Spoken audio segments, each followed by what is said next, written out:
So what I'm looking at as you're walking, and you're going to keep going, so I want to see how the sneaker supports you before we put an orthotic in the sneaker.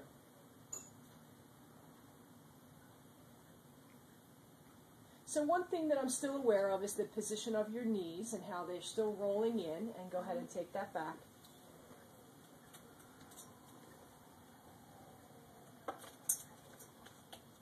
And then come on back. Face the table for me. What I'm going to ask you to do is just 2 hands for support. First thing I want you to do is just raise up on your tippy toes on both legs and then down. And then after that, we're going to take your right leg off the ground. I just want to see you raise up on the heel of the one foot. I'm going to measure that.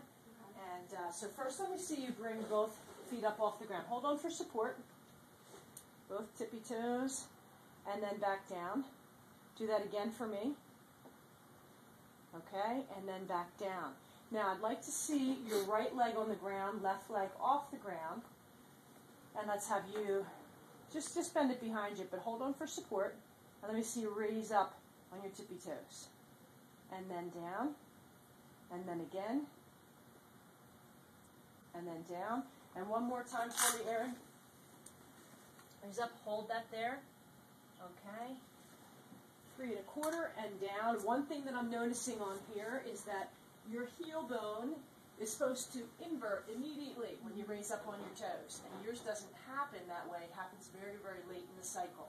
And that's also because of the inefficient system that you have going on in your posterior tibialis tendon. So let's switch to the left and get your right leg off the ground. And then come down and come up again. And come down. Joe on the right, if you'll mark 3 1/4 on her heel raise on the right, and a very late inversion. And then on the left, it's really hardly any inversion. Go ahead and come up again. It's very, very minimal at the end of the, it's very late again, and she is also 3 1/4 on the heel raises. All right, Erin. So I want you to stand for me now in this position. And I want you just to bend your knees, and I want to just see, keep your heels on the ground for me. Go ahead and bend. Great. And stay in that position for me.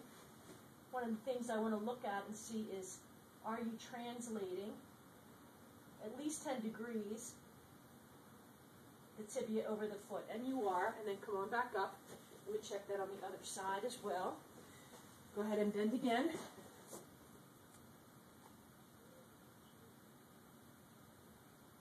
Yeah, so you're doing well with that. Okay, great. And then relax. I'd like next to see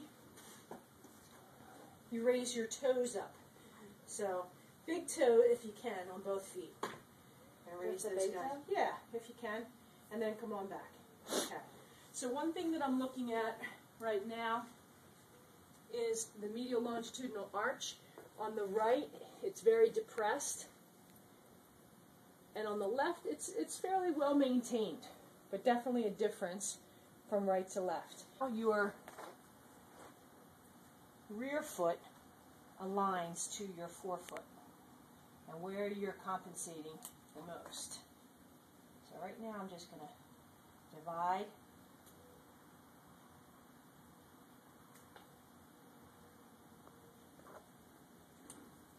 And Josette, can you write some of these down for me?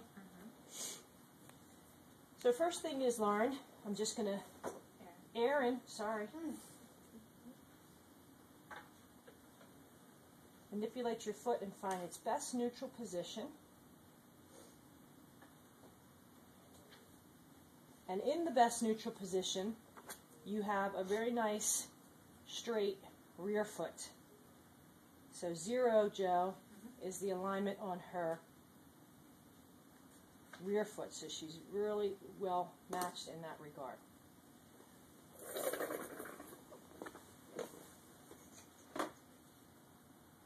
Erin, come down just a smidge. That's good. Just move that guy over.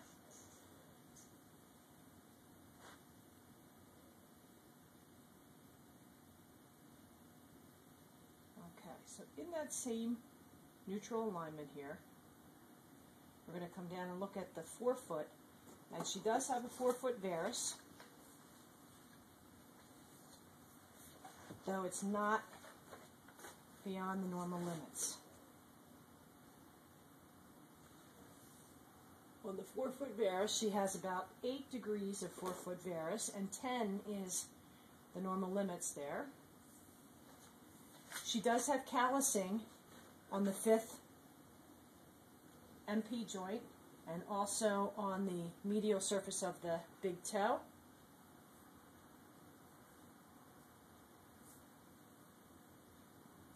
The first ray is flexible, very flexible. So callusing was present on the 5th MP joint and also the medial great toe. And also her midfoot is also flexible and does well there. And I'm just going to measure her eversion of her calcaneus next.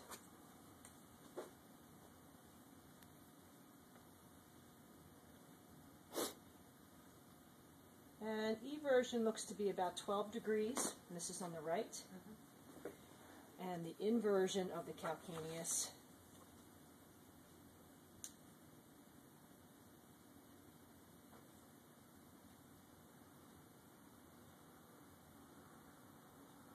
is about 25 degrees.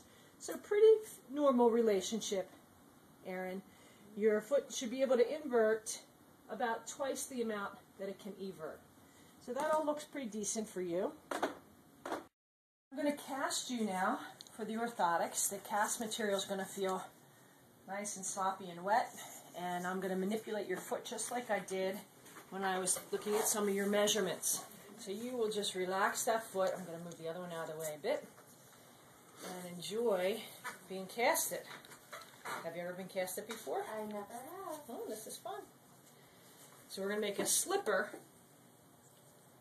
for you that we will send out tomorrow. You want the casting material to really kind of firm up, and we'll send that out tomorrow. We send it to another physical therapy lab that specializes in orthotic fabrications. They're a fabulous group. They individualize every orthotic that's made, and that is a great partner of ours. They're up in Carlisle. What's important is that some labs, when they make orthotics, they digitalize the orthotics and they take what's called a mirror of one foot compared to the other, and they make the image the same, where this and everybody's feet are slightly different, left versus right.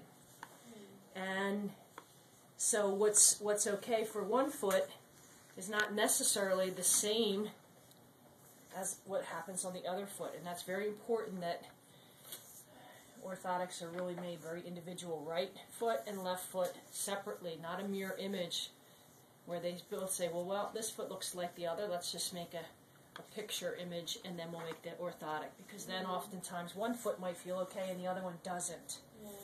So right now we're just putting the casting material on for your slipper. So we actually send the slipper away with our prescription for what kinds of postings we might want in your orthotic. But you have a pretty easy foot to correct, so we're not going to do a whole heck of a lot except put you in a really balanced, neutral alignment. So that's what I'm going to do right this second.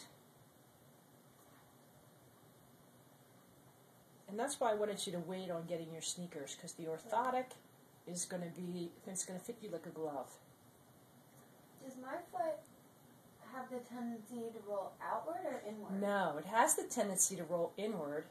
So in theory, your sneaker, is okay, but it's actually overcorrecting you a small amount. And you really want it to be balanced perfectly for you as best as you can, because you're a runner and you put a lot of miles into your feet, and we want you to be structurally sound from the ground up, especially because of the knee issues that we've seen with you, where you roll the knees and the kneecaps in, and the same is true